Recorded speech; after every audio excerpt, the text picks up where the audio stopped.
இந்த இடத்திற்கு பொருத்தமாக இருக்குமே என்பதற்காக நான் கூறுகிறேன்.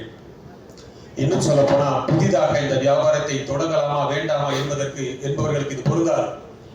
கேபிகே பார்க்ல நம்ம ஜாயின் பண்ணலாமா, இதை வேலை செய்யலாமா வேண்டாமா அந்த எண்ணத்தில் இருப்பவர்களுக்கு இது தேவைப்படாது.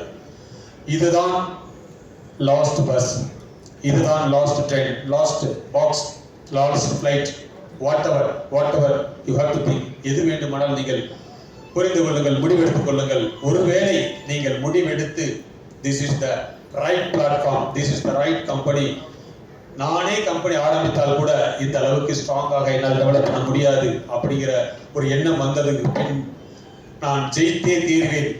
இதுவரைக்கும் என்னுடைய எண்ணங்கள் நிறைவேறியதில்லை, என்னுடைய ஆசைகள் நிறைவேறியதில்லை, என்னுடைய லட்சியங்கள் பல தடைகள் வந்துவிட்டது என்று பல போராட்டங்களுக்கு மத்தியில் இருக்கக்கூடிய தலைவர்களுக்காக நான் கூறுகிறேன். நீங்கள் செய்ய வேண்டிய முதல் பணி, உங்களுடைய எதிரி யார் என்று அடையாளம் காணுங்கள். உங்களுடைய எதிரி யார் என்று அடையாளம் காணுங்கள். எதிரிகளை உருவாக்க சொல்லவில்லை. இருக்கக்கூடிய நம்மை சுற்றி இருக்கக்கூடிய நபர்கள் நம்முடைய எதிரி யார் என்று அடையாளம் காணுங்கள். நிச்சயமாக அந்த எதிரி நம்மை விட பல 100 மடங்கு உயர்ந்த இடத்தில் இருக்க வேண்டும். இதுதான் என்னுடைய முதல் படி, முதல் message, first message. This is what I am doing. நம்முடைய எதிரி நமக்கு சமானமான நிகராகவோ, நம்ம கீழே இருக்கக்கூடிய நபராகவோ, நம்மளை எதிர்க்க துணிவில்லாத நபர்களோ நம்முடைய எதிரி எப்போதும் கிடையாது. ஸோ நம்மளை யார் இவர் இருக்கவே கூடாது, எப்படியாவது சாய்த்து விட வேண்டும், எப்படியாவது காலி பண்ணி விட வேண்டும், எப்படியாவது ஒழித்து விட வேண்டும் என்று கங்கணம் கட்டி தெரியக்கூடிய அந்த எதிரி யார் என்று அடையாளம் காட்ட வேண்டும், அடையாளப்படுத்த வேண்டும். அந்த அடையாளம் நம்மை விட பல 100 மடங்கு உயரத்தில் இருக்க வேண்டும். அதைத்தான் நான் செய்தேன். நிறைய பேர் யோசிச்சுட்டு இருக்கிறதுனால ஒரு மெசேஜ் நான் கொடுக்கிறேன், ஒரு உதாரணம் கூட கொடுக்கிறேன். எல்லோரும் பார்த்து வியந்து ரசித்த ஒரு சினிமா தான் சூப்பர் ஸ்டார் நடித்த அண்ணாமலை.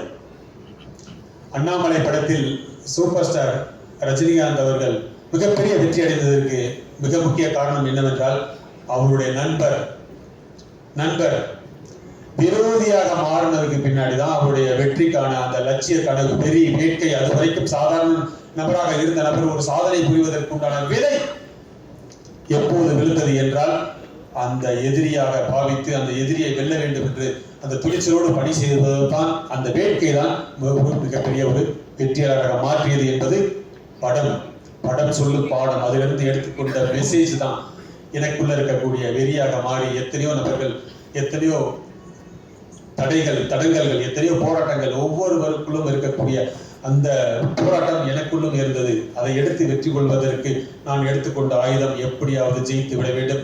இவனால் முடியாது முடியாது முடியாது முடியாது முடியாது என்று குடும்பத்தில் இருக்கக்கூடிய நபர்களும் சகோதரர்களும் நம்ம கூட இருக்கக்கூடிய பணியாளர்களும் நண்பர்களும் எல்லோருமே முடியாது முடியாது முடியாது என்று சொல்லும் பொழுது உள்ளுக்குள்ள இருந்து முடியும் முடியும் முடியும் முடியும் வரும்போது அந்த முடியும் முடியும்னு சொல்லி முடித்து காட்டும் பொழுது வரக்கூடிய அந்த ஆனந்தம் எத்தனை கோடிகள் கொடுத்தாலும் ஈடாகாத நண்பர்களே. இந்த உலகத்தில் மிகப்பெரிய சாதனை எது என்று கேட்டால், உன்னால் இதை செய்ய முடியாது என்று அடுத்தவர்கள் இல்லை, உன்னால் இதை செய்ய முடியாது என்று அடுத்தவர்கள் இல்லை. கட்டிய மனைவியோ, உடன் பிறந்த சகோதர சகோதரிகளோ, பெற்ற தாய் தந்தைகளோ, அவர்கள் சொல்லும் பொழுது வரக்கூடிய வலியும் வேதனையும்,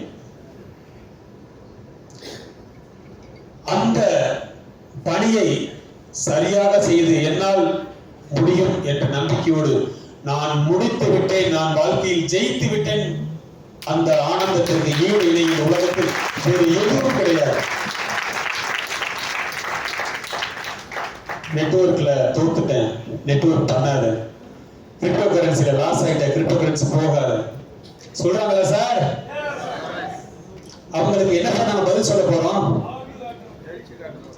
எஸ். அதை விட நம்ம அவங்களுக்கு செய்யக்கூடிய ஒரு பதில் வேறு எதுவுமே கொடுக்க முடியாது. நம்மளுடைய வெற்றி தான் அவர்களுக்கு கொடுக்கக்கூடிய